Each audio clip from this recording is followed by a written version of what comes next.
grand dialogue. Sigika Foba. Idawani wa Makara. Le grand dialogue, l'émission de débat du studio Tamani sur votre radio. Chenni Beri. Halud Mauni. Chenni Beri. Sigika Foba. Le grand dialogue.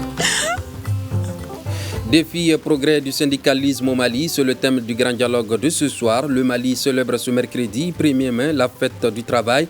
Depuis quelque temps, les centrales syndicales ont décidé de mettre en sourdine leurs revendications au regard du contexte dans lequel se trouve le pays. Toutefois, des mouvements d'arrêt de travail persistent dans le secteur bancaire, de l'éducation et la santé, malgré la signature en août 2023 du pacte de stabilité sociale. Ce pacte signé entre le gouvernement et des organisations syndicales vise à faciliter l'instauration et la consolidation d'un climat social apaisé propice à l'émergence économique. Quel bilan peut-on tirer de ce pacte à mi-parcours? Comment apaiser le front social? Quels sont les défis auxquels est confronté le syndicalisme dans le pays? Les centrales syndicales défendent-elles suffisamment les droits des travailleurs? Le grand dialogue de Studio Tamani pose donc le débat avec nos invités, Moussa Cheikh Kamia de la centrale de la Confédération syndicale des travailleurs du Mali, CSTM, Issa Bengali de l'Union nationale des travailleurs du Mali, UNTM. À la présentation, je suis Mrana Kilomaïga, invité, auditeur, téléspectateur, bonsoir et bienvenue. Le grand dialogue. Issa, ce 1er mai est fêté en toute sobriété au Mali, du côté de l'Union nationale des travailleurs du Mali. Pourquoi avez-vous décidé d'une célébration sobre cette année? Bon, merci d'abord pour cette invitation. Célébration sobre, je ne sais pas comment vous le qualifiez. Je sais que nous avons déjà prévu, comme vous l'avez vu déjà, ces défilés que nous avons tenus aujourd'hui, qui nous permet encore de faire un rappel du passé. Parce que si vous le constatez, ça fait déjà quelques années qu'il n'y avait plus de défilé pendant les 1er mai. C'était dû à certains faits. D'abord, il y avait des problèmes d'insécurité au Mali. On ne pouvait pas se permettre de fêter sur la grande voie comme cela, alors que les Maliens sont en train de mourir. C'est une raison principale aussi qui va empêcher l'UNTM peut-être de faire des défilés les mai derniers, les 1er mai derniers. Il y a aussi, il faut tenir également aussi de la Covid-19.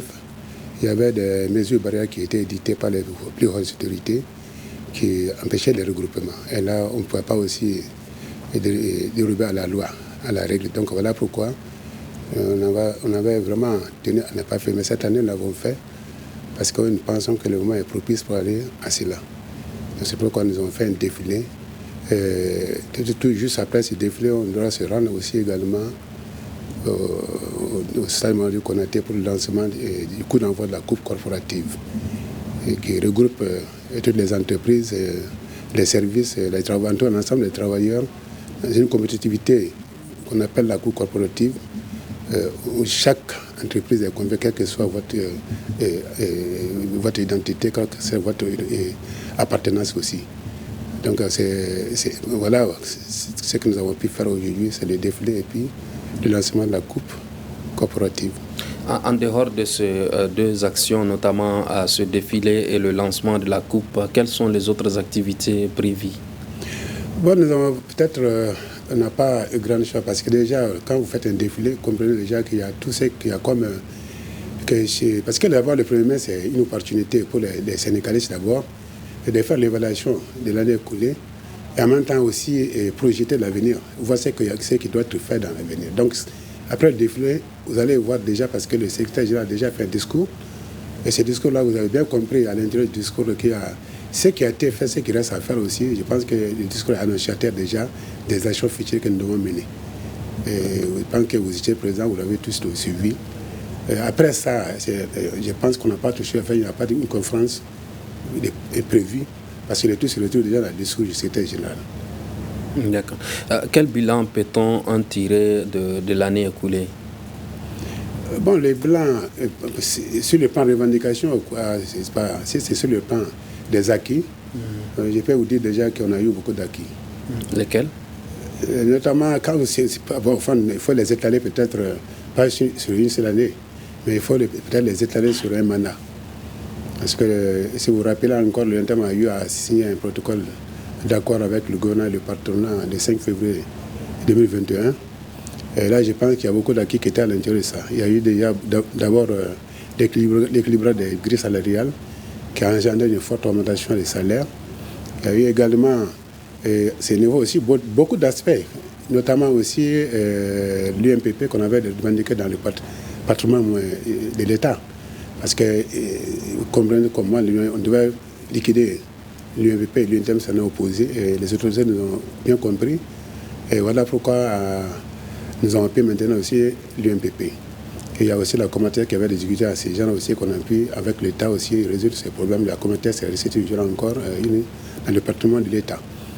Dans les acquis, il y a encore, quand on parle d'équilibrage, si vous vous rappelez encore, il y a l'indice plancher aussi que vous avez vu, qui était de 920, qu'on est arrivé à 1320 aussi. C'est des acquis non négligeables. C'est en termes de gains, je pense que c'est des avantages que les travailleurs ont eu. Et quand on essaie de faire une évaluation, vous allez voir que pendant des années, on n'a jamais eu un tel gain. Parce qu'en faire la sommation, vous allez voir déjà qu'on part dans les... Faites un petit calcul, vous allez voir qu'on dépasse déjà les 50% d'augmentation.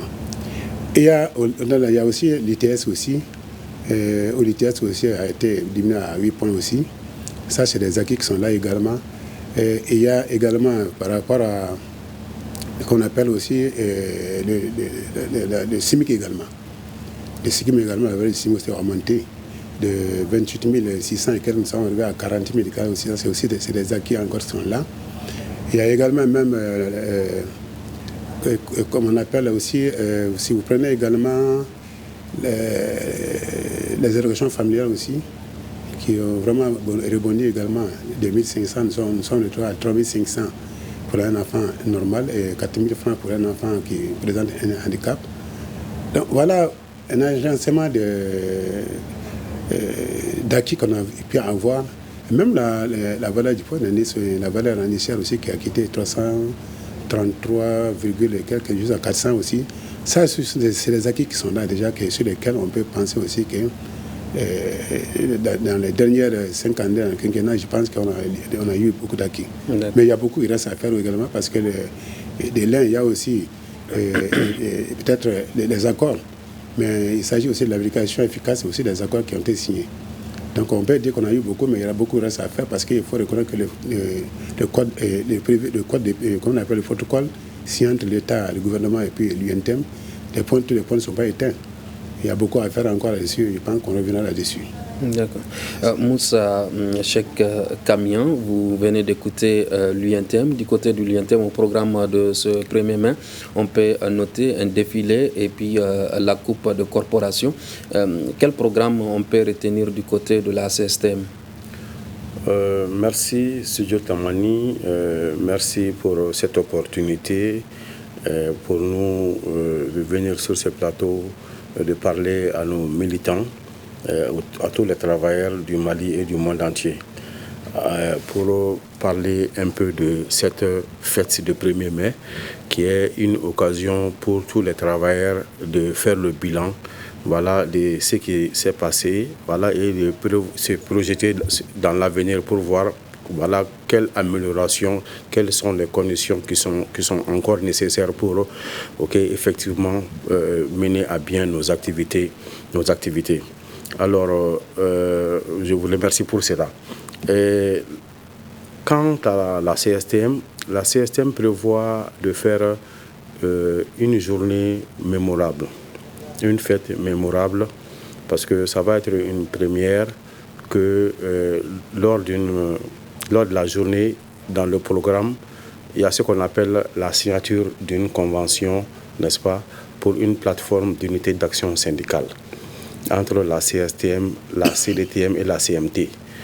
Voilà, donc en mi-parcours de la journée, il y aura cette signature dans le programme et ensuite il y aura ce qu'on appelle un programme sur une conférence débat.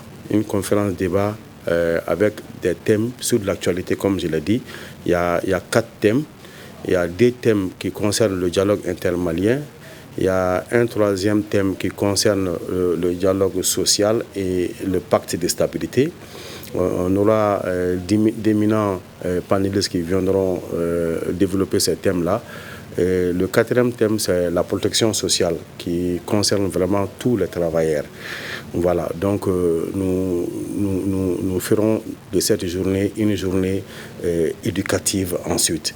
Parce que une journée éducative, parce que tous ces thèmes-là, n'est-ce pas, viendront combler beaucoup de lacunes, beaucoup de vides, et on est sûr que toute la population, n'est-ce pas, retiendra quelque chose sur cette conférence-là.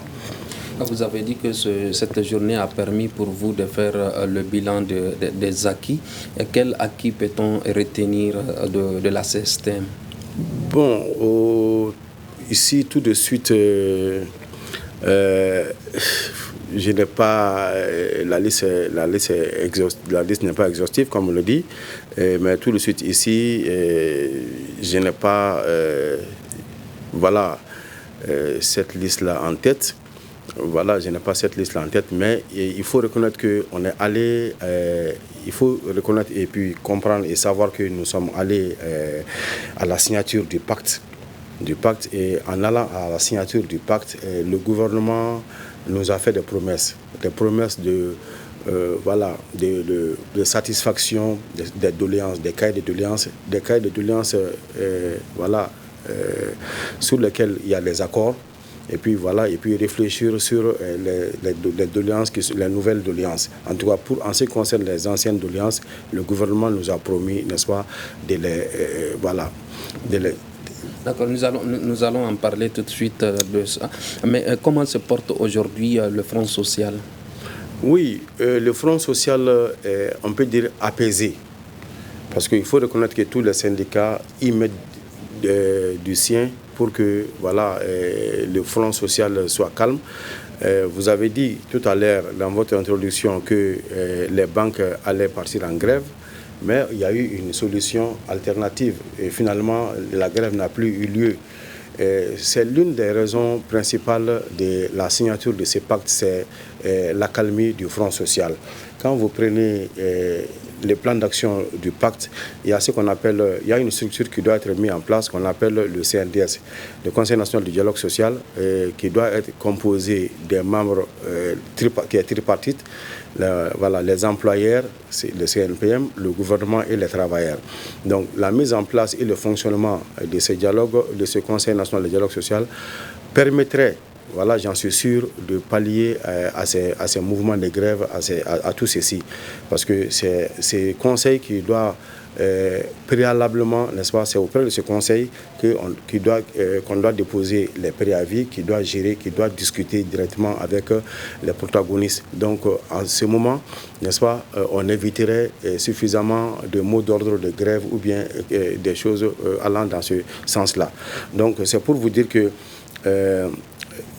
le Front social, c'est vrai, il y a, comme mon camarade Bengali a eu à le dire, il y a beaucoup qui est fait, mais il y a beaucoup qui reste à faire. Et raison pour laquelle, n'est-ce pas, toujours il y a des petits bruits par-ci, par-là, mais nous sommes sûrs que, avec la bonne volonté de tous les partis, n'est-ce pas, on arrivera, n'est-ce pas, à la résolution de tous ces différends.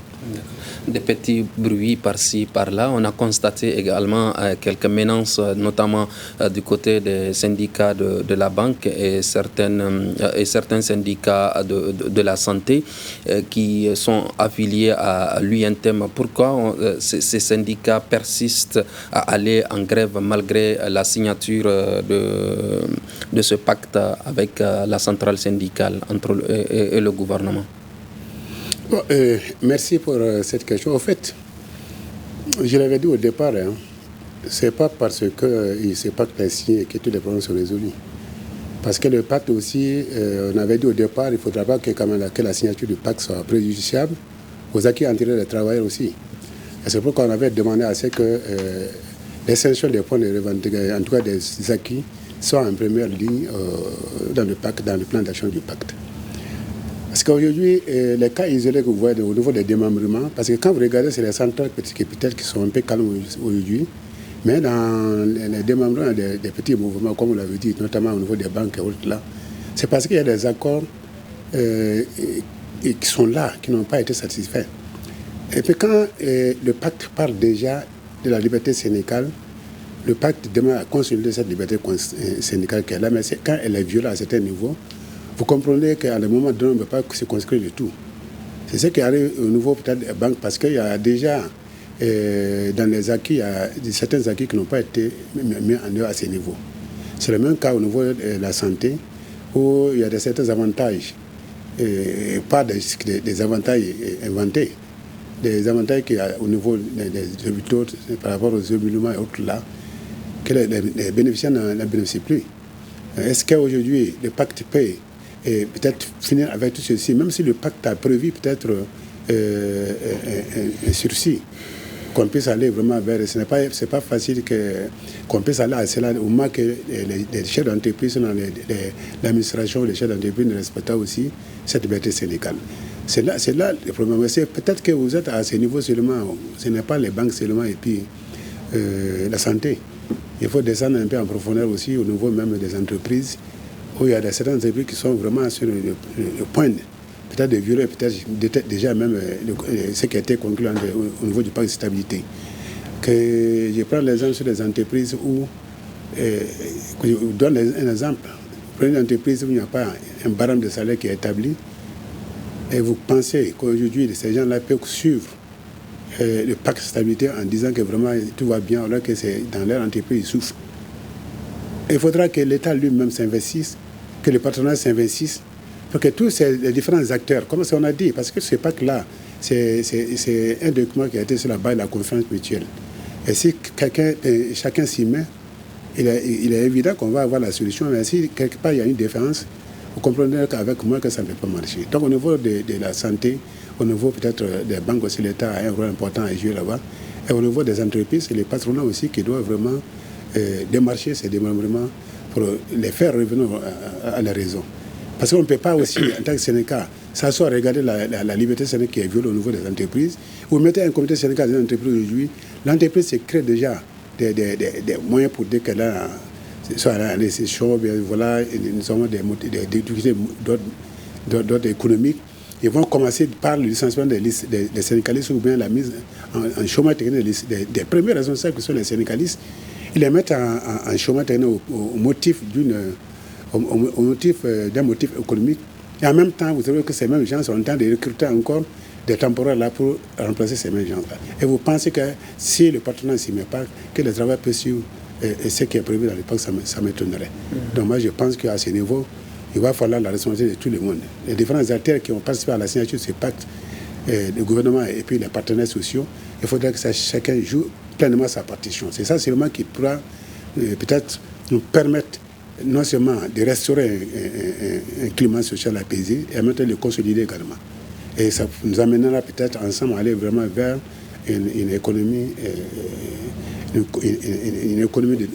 développement qui tend vers une bonne économie, qui pourra prendre en compte peut-être même les soucis des chômeurs, parce que c'est une opportunité d'emploi, de création d'emploi, si tout le monde s'y met.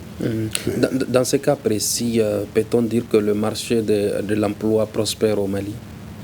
Le marché de l'emploi ne peut pas prospérer au Mali aujourd'hui. Ça, quand on le dit, c'est de l'utopie. Parce qu'il y a beaucoup de chômeurs, vous le savez déjà.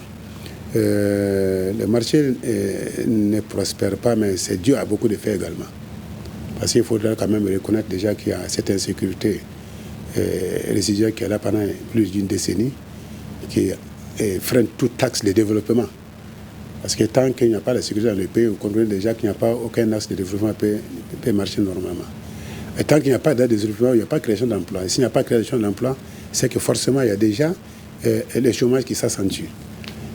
Et là, c'est le premier aspect. Le deuxième aspect, c'est qu'on vient de quitter la Covid-19 il n'y a pas longtemps, qui a fait des ravages aussi, qui joue carrément sur nos économies, surtout nos pays en voie de développement. Alors, on n'a pas été préparé pour cela et comprendre déjà que ça a beaucoup joué sur nos économies. Et ça aussi, ça freine aussi également les emplois. Et il y a également aussi ce qu'on appelle l'embargo que le Mali a subi, avec les sanctions qui ont été infligées au Mali par la CEDEAO. Ça a eu des conséquences négatives sur l'économie malienne et sur le développement du pays. Et ça aussi, il faut reconnaître en dernier lieu encore, avec cette guerre en Ukraine aussi, qui peut-être des conséquences sur tout le monde. Et surtout les pays en voie de développement comme le nôtre, vous comprenez, on ne peut pas parler aujourd'hui, on ne peut pas vous dire aujourd'hui que le monde du marché est propice aujourd'hui pour l'emploi. C'est pas évident. L'INTEM estime que le marché de l'emploi n'est pas prospère au Mali. Est-ce que vous avez du côté de la CSTM la même lecture? Oui, sans vouloir reprendre ces arguments, nous sommes confrontés, le Mali et le monde entier. Voilà. Nous sommes confrontés à plusieurs facteurs. Il y a la Covid-19, comme il a eu à le signaler, il y a la guerre ukraino-russe, il y a que nous subissons, tout le monde subit, mais chez nous, nous avons eu un coup d'État. Donc, comme tous ces facteurs combinés ont fait que beaucoup d'entreprises ont fermé, et même si elles n'ont pas tout à fait fermé, elles sont en arrêt de travail. Voilà, ou bien en diminution d'activité, en réduction cruciale d'activité. Donc, ce qui fait que il y a d'abord comment on appelle les travailleurs qui étaient là, qui étaient en poste déjà, leur travail souffre. Donc, ce qui fait qu'aujourd'hui, parler de création d'emploi, déjà l'emploi de ceux-ci souffre, donc il est difficile de parler de création d'emploi, il est difficile de parler de prospérité de l'économie. Voilà, parce qu'il y a ce qu'on appelle il y a la restructuration un peu partout. L'État a même eu à apporter son aide à certaines entreprises pour pouvoir monter la pente. Hier soir, seulement, ou bien c'était le lundi, voilà, on voyait le ministre de Commerce, voilà, rendre visite à certaines entreprises de papeterie, de librairie ou bien d'imprimerie, voilà, pour constater, voilà, ce qui se passe sur place. C'est des entreprises qui sont en arrêt, certaines sont en arrêt, certaines sont en réduction forte d'activité. Donc tout ceci font que, voilà, ces facteurs font qu'aujourd'hui, on ne peut pas parler franchement de prospérité sur le marché de l'emploi. Le marché de l'emploi souffre aujourd'hui. Donc voilà. Cette situation impacte aussi l'économie nationale? Eh bien forcément. Mais ce qu'il faut aussi et surtout signaler, c'est que l'économie du Mali n'est pas une économie, n'est-ce pas, qui dépend beaucoup plus d'acheter et de vendre. C'est-à-dire que dans ce sens, il n'y a pas ce qu'on appelle la valeur ajoutée. On ne fait pas de la valeur ajoutée. Nos matières premières sont exportées à l'état brut. Tant qu'on ne crée pas, on ne transforme pas sur place. En transformant sur place, on va créer des unités de production. En transformant sur place, en créant des unités de production, on va recruter, n'est-ce pas? On va créer de l'emploi. Et en transformant sur place, on va faire ce qu'on appelle la création de la valeur ajoutée. Et c'est cette création seulement, c'est seulement la création de valeur ajoutée qui peut faire prospérer une économie. Et cette création de valeur ajoutée au Mali, il faut reconnaître que ça n'existe, c'est très insuffisant. C'est très insuffisant. On produit le coton, on l'exporte à l'état brut, on produit l'or, on l'exporte à l'état brut. Peut-être le pétrole, quand ça va sortir, on va l'exporter à l'état brut. Il faudra penser à des unités de production pour transformer ces trucs sur place, ces matières premières sur place avant de les exporter. On fait sortir le coton, après on nous ramène en basin, en jean, etc. Et ça coûte plus cher avec peut-être 1 kilo de coton qu'on a vendu à 250 francs le kilo, qui va servir à faire 2 ou 3 ou 4 pantalons jean ou bien 10 mètres de basin qu'on reviendra de nous vendre à 100 000 ou plus. Vous voyez un peu ce que ça peut faire. Et si on avait transformer ces cotons sur place, ça allait faire créer de l'emploi et aussi créer de la valeur ajoutée. Et c'est très important pour une économie. Dans ce cas précis, comment vous voyez le syndicalisme au Mali? N'a-t-il pas de rôle dans ça? Oui, le syndicalisme a un rôle dans ça. Le syndicalisme, actuellement, depuis un certain temps, nous sommes en train de quitter ce qu'on appelle le syndicalisme de revendication pour aller vers le syndicalisme de proposition. Raison pour laquelle récemment, il y a des projets, n'est-ce pas, communs aux différentes centrales. En ce qui concerne quand même la CSTM et l'UNTM, Nous avons des projets communs qu'on appelle par exemple le CARES, le Comité d'analyse et de recherche syndicale. Il y a la PANAF, il y a, il y en a d'autres.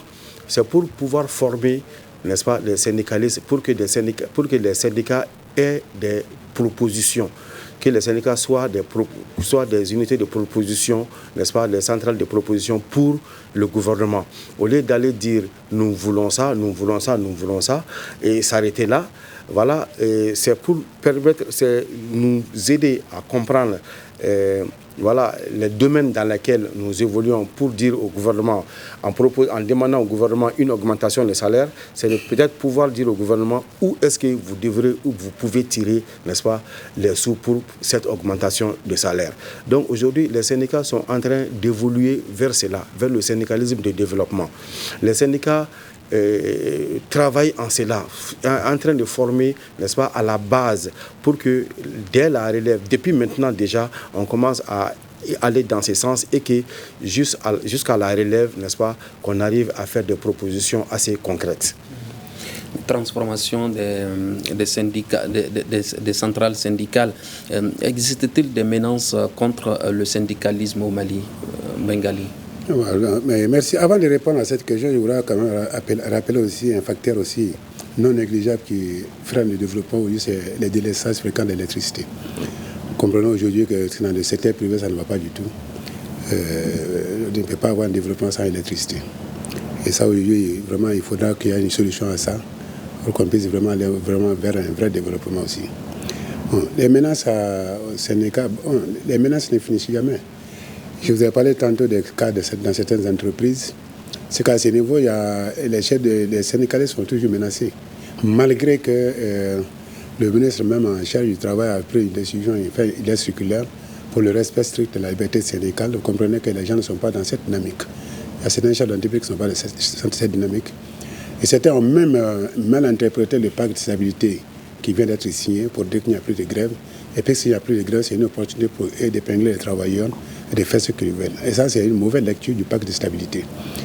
Parce que ce pacte-là, comme on a toujours dit, la Constitution consacre déjà la liberté syndicale, ça veut dire que c'est un droit constitutionnel. Et ce n'est pas parce qu'il y a eu un pacte qu'on peut s'en passer d'une grève. Ça dépendra, comme je l'ai dit, de la volonté des différents partenaires qui ont accepté ensemble signer ce pacte-là. Donc les menaces ne finissent pas pour les syndicats. Au niveau en tant que sectoriel, ça se passe toujours. Peut-être qu'au niveau, un certain niveau, peut-être que comme au niveau central, je pense qu'il y a, peut-être qu'il n'y a pas, on ne vit pas carrément les effets de cette attaque. Mais je vous dis encore que moi-même dans mon syndicat, j'ai fait face à ces problèmes aujourd'hui. Et je peux vous dire aujourd'hui, je peux vous parler déjà de 3 entreprises où les syndicats sont à la porte. Moi, je suis en train de me battre pour eux parce qu'ils ont osé réclamer leurs droits. On essaie de les mettre à la porte parce que c'est les syndicalistes. Il s'agit des Malifères, il s'agit au niveau de Imafer, il s'agit au niveau des Maternelles Zoro. Dans les entreprises de fer, là, il y a des difficultés qui sont là. Je sais qu'elles-mêmes traversent des difficultés, mais ces difficultés ne peuvent pas se focaliser sur les syndicalistes. Donc les menaces pèsent toujours, elles pèsent toujours, et je pense que notre rôle, c'est de veiller à tout cela. Et c'est pourquoi il y a d'ailleurs les différents syndicats sectoriels qui veillent déjà depuis la base sur tout ce qui se mène comme action au niveau des travailleurs, le vécu des travailleurs, les préoccupations. Nous pensons à ce niveau également qu'on essaie de les faire remonter à un moment donné pour pouvoir avoir la solution. Puisque le gouvernement nous a donné la garantie que s'il y a des cas de violation de la liberté syndicale, on les fasse remonter. Je pense que tous ces dossiers, au moment qu'on n'a pas une solution à un problème, forcément le faire remonter au niveau du gouvernement pour qu'ensemble on puisse avoir une solution. Je pense que c'est ce même que vous avez vu avec peut-être les banquiers autres là, parce que les problèmes ont été remontés, finalement il y a eu un compromis. Et c'est ça aussi le pacte. Parce que si les gens arrivent à s'entendre, les gens arrivent autour d'un cadre de dialogue fécond, à échanger et à circonscrire le tout, et que les gens se comprennent, qu'on puisse comprendre non seulement les difficultés de l'autre aussi, c'est ça aussi le pacte. C'est cette lecture est faite déjà, que chacun se retrouve dans le dialogue. Il n'y a pas de raison que les gens ne s'entendent pas. On peut demander quelque chose, on peut ne pas l'avoir, mais dans le cadre d'un dialogue concerté, il est évident que les gens peuvent se comprendre. Et c'est ça tout l'intérêt du pacte de stabilité. Mais les menaces pèsent toujours, et je le dis encore, que les menaces pèsent en tout cas à un niveau inférieur, comme je dis, au niveau des entreprises, au niveau des... Vous avez dit que le pacte de stabilité sociale est mal interprété par certaines entreprises qui procèdent à des violations de liberté syndicale. Que dit concrètement le pacte de stabilité sociale? Bon, le pacte de stabilité, c'est, comme je l'ai dit déjà, c'est un très bon outil de dialogue social.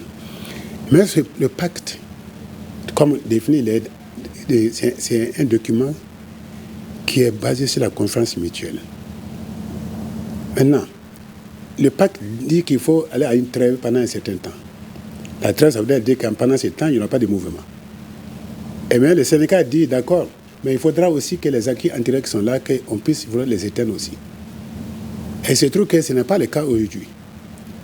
Des petits trucs que les entreprises peuvent gérer en bas de l'échelle refusent de le faire aussi au motif, comme je l'ai dit, au motif qu'il n'y a plus de grève. Et ça, c'est interprété, pas par les employeurs seulement, même au niveau de certaines directions même des services du travail, qui pensent qu'on ne peut plus, même souvent quand les gens viennent, ils pensent qu'ils ne doivent plus gérer une grève parce qu'il n'y a plus de grève. Donc, on comprend déjà que ça, ce n'est pas une réalité. Nous sommes d'accord, parce que c'est un engagement qu'on a pris, on a dans cette trêve. Mais nous voulons que ça réussisse également.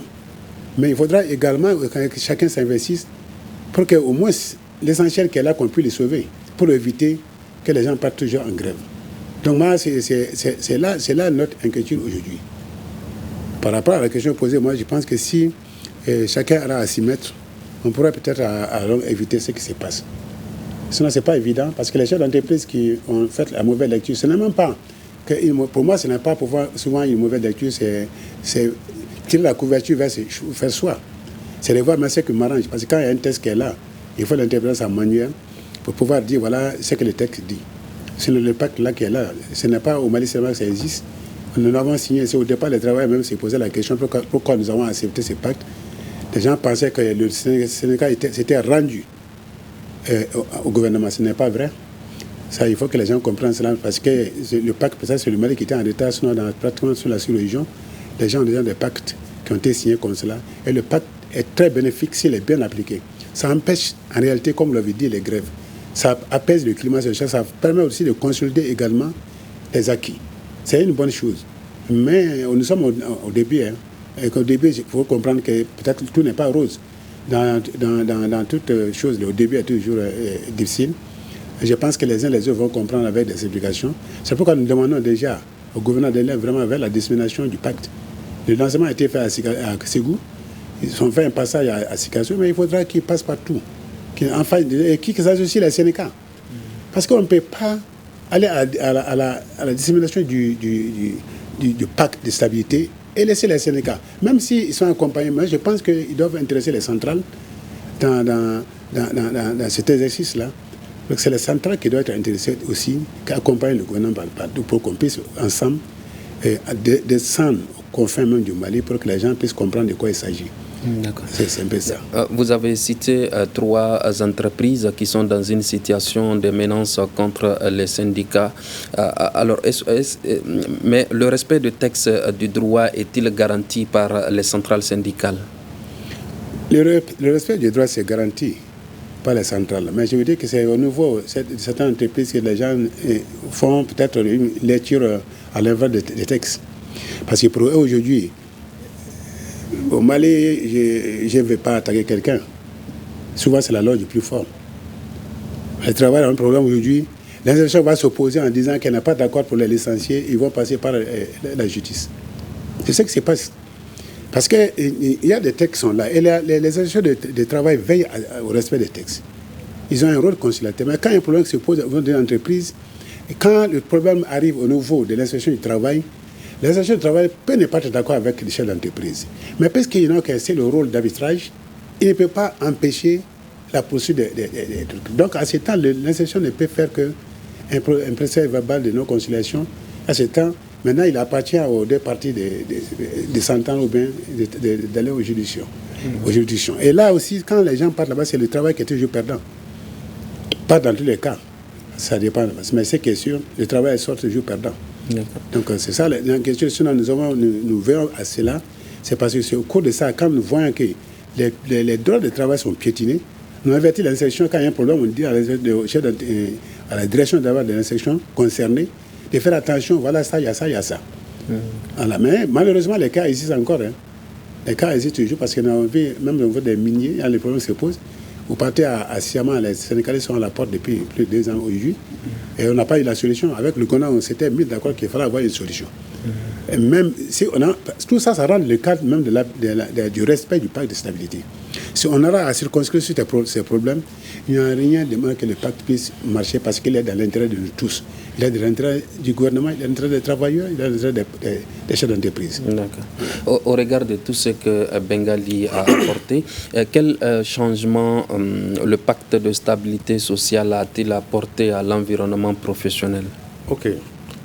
Avant d'aller à cette question, comme il a dit, il y a beaucoup d'entreprises, la liberté syndicale est mise en mal. Il y a des cas, des exemples que je pourrais ajouter, par exemple AXA Énergie, à l'ORTM, à Orange Mali et dans les mines.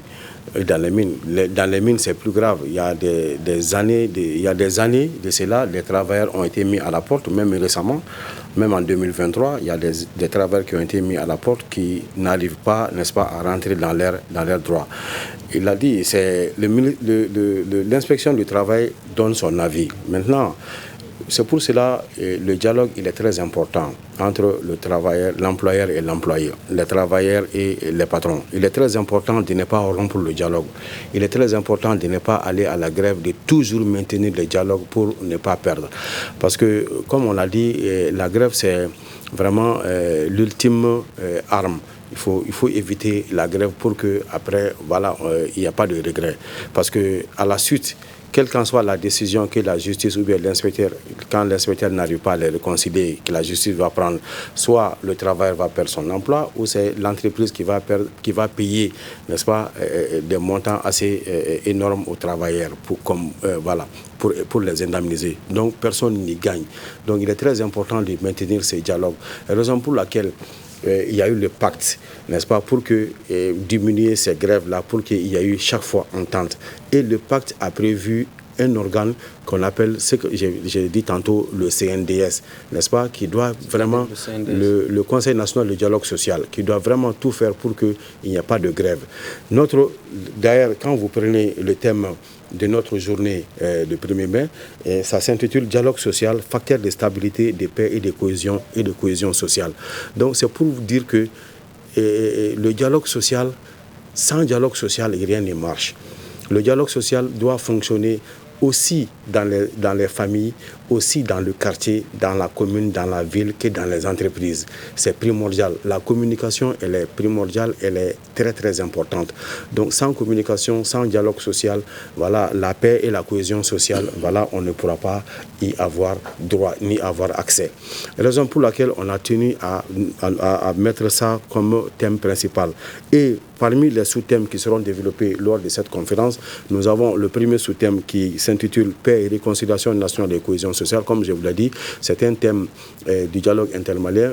On veut profiter pour que tous les travailleurs aient accès à ces thèmes-là qui n'ont pas pu avoir accès, n'est-ce pas, aux différents forums que le dialogue a organisés dans les quartiers, dans les communes, dans les villages, dans les fractions et dans les cercles et régions du Mali, pour que ça puisse atteindre le maximum de Maliens. Comme deuxième thème, il y a aussi économie et développement durable, qui est aussi, comme je l'ai dit tantôt, un thème du dialogue intermalien. Le troisième thème, c'est l'application du pacte de stabilité sociale et de croissance dans un cadre des dialogues sociaux. Quelle implication des leaders syndicalistes? Vous voyez, si ces thèmes-là sont bien exposés et bien compris, ça va permettre, n'est-ce pas, d'apaiser beaucoup les cœurs des travailleurs pour qu'ils comprennent que le pacte, c'est un très bon document, le pacte, c'est très bon, mais le pacte ne nous dit pas qu'on ne va pas en grève. Mais ça va nous permettre aux travailleurs, n'est-ce pas, d'aller ensemble, de comprendre pourquoi le pacte, de comprendre le contenu du pacte. C'est vrai que le gouvernement fait des efforts pour disséminer le pacte. On a fait Ségou, on a fait Sikasso, mais Le gouvernement ne peut pas disséminer le pacte, ce n'est pas possible, ce n'est pas son rôle. C'est le rôle des syndicats de le faire. C'est donner des moyens aux syndicats pour le faire à la base. On doit le faire à la base, au niveau des syndicats, des comités de base, des syndicats nationaux, des fédérations nationales, dans les régions, dans les cercles, partout au Mali. C'est à nous de le faire. C'est pour cela, c'est quiproquo au niveau de la compréhension du pacte se pose. Si depuis la signature du pacte le 25 août 2023, il nous avait doté de moyens pour pouvoir faire cette activité, aujourd'hui on ne serait pas, n'est-ce pas, dans cette situation. Et aussi mettre en place l'organe de dialogue social qu'on appelle le CNDS, le Conseil national de dialogue social. Donc, pour continuer avec les thèmes, j'avais parlé le troisième thème, maintenant le quatrième, c'est la protection sociale, n'est-ce pas, ses enjeux et ses perspectives. Donc ça permettrait, n'est-ce pas, cette protection sociale, ça permettrait aux travailleurs de savoir quel genre de protection sociale ils ont besoin. Parce qu'on va parler de la protection sociale de fond en comble. Parce que ça dépend de ta position, ça dépend de quel métier tu exerces pour savoir quelle protection sociale tu as besoin. Donc, les enjeux et les perspectives, c'est très important. Nous sommes avec l'AMO et nous voulons aller vers le RAMU. Donc, la pratique du RAMU, il faut que les gens comprennent. Le régime d'assistance maladie universelle, c'est très important. Oui, tout ça, c'est des précisions que vous apportez, mais vous n'avez pas toujours répondu à la question, à savoir de la signature du pacte social à ce jour. Quel changement a-t-il apporté dans l'environnement professionnel? Oui, je l'ai dit, peut-être que ça n'a pas été bien compris. Le changement est que il y a les cahiers de doléances qui ont été déposés et ces cahiers de doléances sont en train d'être traités. Okay? Dans ces cahiers de doléances, nous avons des règlements comment on appelle, il y a eu des ententes, n'est-ce pas? Il y a eu des ententes que le gouvernement a promis, n'est-ce pas, de régler, de gérer, n'est-ce pas, durant ce pacte-là, pour qu'on appelle les acquis syndicaux. Parce qu'on ne perd pas un acquis, un syndicat ne perd pas un acquis. Donc, ce que ça a permis, n'est-ce pas, c'est au rôle que les syndicats jouent, faire comprendre aux travailleurs qu'il faut avoir confiance, n'est-ce pas, à leur centrale ou à leurs syndicats nationaux qui les a amenés vers ce pacte, parce que nous croyons au gouvernement, nous croyons à la bonne foi des patrons qui nous ont promis, n'est-ce pas, de résoudre tous ces problèmes-là, d'éteindre toutes ces revendications. Donc ces revendications sont en train d'être éteintes, mais maintenant, au gouvernement encore de fournir des efforts pour aller encore plus vite. Parce que nous sommes, comme on appelle, à la deuxième année du pacte, et il y a beaucoup de choses, n'est-ce pas, qui sont pendantes, qui restent à faire. Merci. Issa, avec ce pacte, comment les revendications syndicales devront se faire? Bon, avec le pacte, comme vous l'avez dit déjà, il y a une trêve qui est là déjà. Pendant la durée du pacte, déjà, il y a une trêve qui est déjà annoncée. Bon, désormais, tous les bilans doivent se faire dans un cadre de dialogue concerté. Il faudra que désormais, si nous avons des revendications, qu'on puisse, comme il a dit, on les circonscrire dans un cadre. Ce n'est pas, d'ailleurs, comme d'habitude d'ailleurs, parce que avant de déposer un cadre, il y a eu des réflexions qui sont menées et par rapport à l'amélioration des conditions de vie des travailleurs.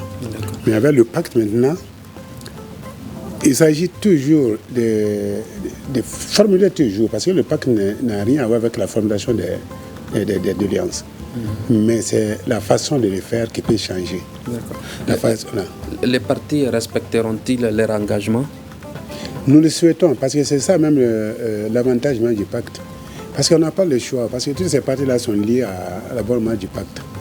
Parce que si on parle aujourd'hui du développement, le développement est lié à ça. Parce que tant qu'il y a un cadre de dialogue social, un dialogue concertant entre les différents acteurs, il y a beaucoup de chances que nous puissions aller vraiment vers un vrai développement, vers une économie propice. Quelle garantie vous offrez aux autorités pour le respect de vos engagements?